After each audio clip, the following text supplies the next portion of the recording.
महोदय, मैं प्रस्ताव करता हूं कि भारत के संविधान का संशोधन करने वाले विधेयक को पुनर्स्थापित करने की अनुमति दी जाए। महोदय,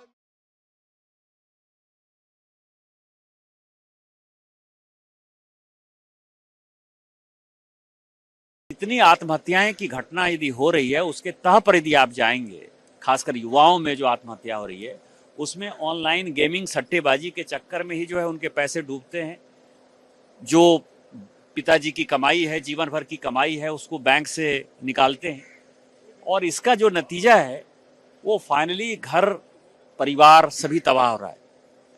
और इतनी बड़ी ये लॉबी है, आप इसकी कल्पना नहीं कर सकते हैं। आप ये समझें कि हमारी इकोनॉमी अभी 4 ट्रिलियन की है। ऑनलाइन गेमिंग यदि इसको लेजिस्लाइज कर दिया जाता तो ये कम से कम 10 ट्रिलियन डॉलर का जो है ये इकोनॉमी होता। तो कितने बड़े बड़े सुरमा महारथी इसमें लगे होंगे। माननीय प्रधानमंत्री जी जब कहते हैं कि ना खाएंगे ना खाने देंगे, उन्होंने ये बिल लाया है।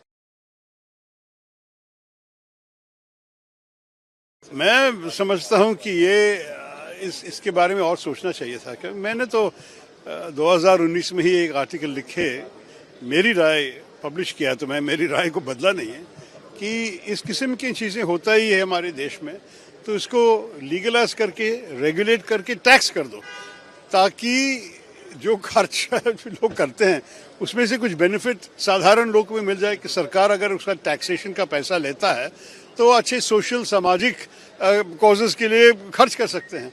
अभी तो क्या होता है, जब किसी को ऑनलाइन गैम्बलिंग का आपने इलीगल करवा दिया तो माफिया ही, मतलब ये सारे गुंडे लोग वही पैसे कमाएंगे।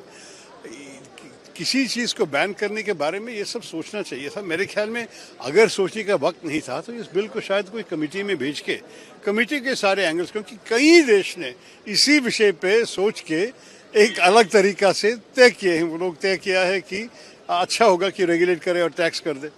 तो मुझे समझ में नहीं आ रहा है कि सरकार किस बुनियाद पे इस बिल को लेके आए हैं। लेकिन वैसे भी आपको पता है कि पार्लियामेंट पे कोई चर्चा नहीं चल रही है, तो मुझे इस विषय पे कुछ आपसे बोल सकता हूँ। मैं बोल रहा हूँ कि मेरे ख्याल में इसको अलग सोच करना चाहिए। माननीय मंत्री जी, माननीय अध्यक्ष जी, मैं विधेयक को पुनर्स्थापित करता हूं। आइटम नंबर 21 वो सदन विरोध में ना गए।